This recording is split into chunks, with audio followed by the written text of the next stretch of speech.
aldea a aldea, barrio a barrio, preguntando, localizando, fotografando e sempre coa axuda da veciñanza que, como Tito, Pepe ou Manolo da Asociación de Coveiros de Vilamartín, pasaron horas connosco e nos facilitaron moitísima información.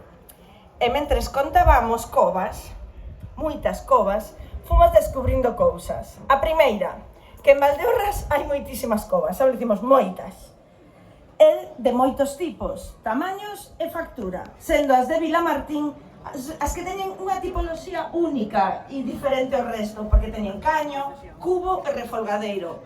A segunda cousa que descubrimos é que as covas de viño son un fenómeno cultural clave na identidade desta comarca. E a terceira e máis importante descoberta que fixemos, que todo isto, que as tantas covas e sobre todo que se conserven, é un pouco culpa vosa. É culpa vosa.